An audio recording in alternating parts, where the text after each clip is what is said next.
Okay, thanks for joining. I'm going to do a quick walkthrough on how this base is designed. Maybe you'll get some mobs coming through so you can see it in action, but just do a quick walkthrough at first. So the basic concept is like 4 walls, all the way around the outside, big perimeter with overhang. I used all iron bars, obviously, for see-through reasons. The idea was to have everything filtered into 2 main areas, 2 main corridors, one of them being right here, the other one being on this side. The concept is simple. I actually have some electric fences running horizontally. You can kind of see them running left and right. And then right above that, I have the dart traps running vertically straight down from the top down to the bottom. They are only activated by each individual trigger plate. You can see them individually wired to the one right above it. In the front here, I have the tripwire. The tripwire is set where it instantly turns on and it powers for 1 minute. When that is powered, that's when the electric fences are powered, and the dart traps are only powered when there's a zombie standing on it, and only a living zombie. The second that the zombie dies, it stops triggering the darts. Each section is divided into this is divided into 3 sections. This front section right here with the 12 dart traps is on 1 trip sensor that you can see up front here. This next section with 9 has another trip sensor, which you can kind of see running right there underneath. And then this third section, you can't really see it. The last section is where I have the blade traps. That trip sensor is kind of underneath. You can see the trip sensor right there. And then it's out here on the other side. For wiring this up, it's very simple. Inside the... I'll just go in here really quick.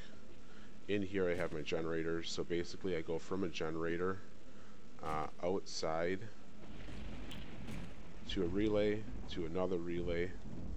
To get it up to this front section, I probably have to do a couple of relays.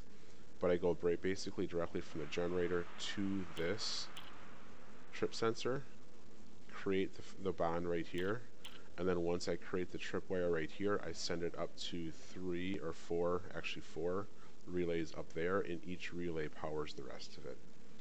So each relay can only have like 9 connections, so that's why I have to use multiple.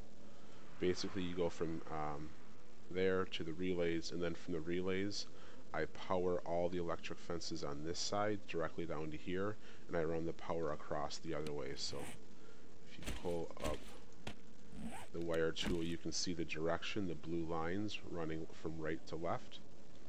That means you're getting powered from this side, running to this side, and this is the end of them. Same thing for the trip sensors. Those are powered up here as well, so once this gets tripped for 1 minute, it'll run. Otherwise, it takes 0 power for this trip sensor until it's triggered. The way I have this set up is a single wall. You can see I dug down to put the electric fences at the bottom, so that way they stand vertically, and then at the top I have a ledge for another one to come vertically down. I like that setup. This is something I just did for this last section, so that seems to work pretty well.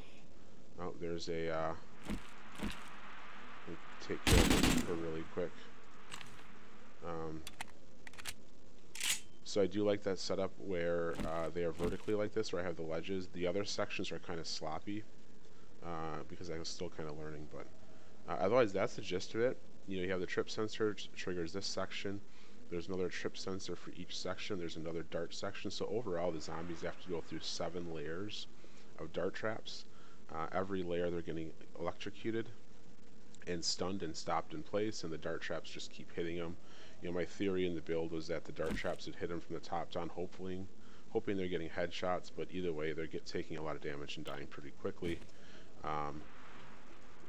From the back side, obviously they'd have to get through the 7 layers of dart traps, and then you have 2 layers of the blade traps. I do have an access port here for repairing these front ones. The back ones I can reach from outside. The only time I've ever seen a zombie make it through here is if it gets its legs chopped off, but the idea is that you have the poles coming down from the top, you attach them upside down and straight up to the bottom, so that way they're hitting the head / shoulder areas and the legs at the same time. What happens here sometimes is legs get chopped off, they turn into crawlers.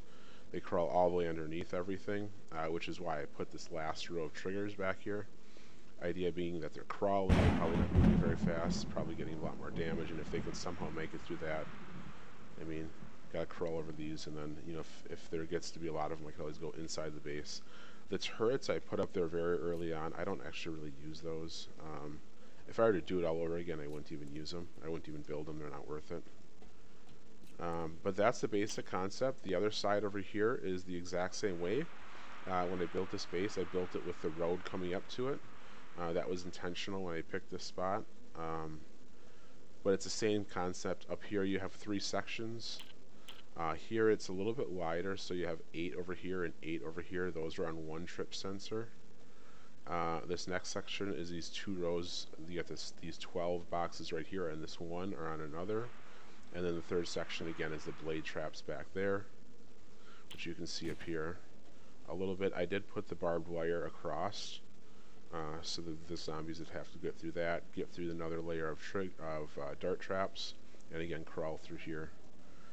I have yet to see any zombie even make it close.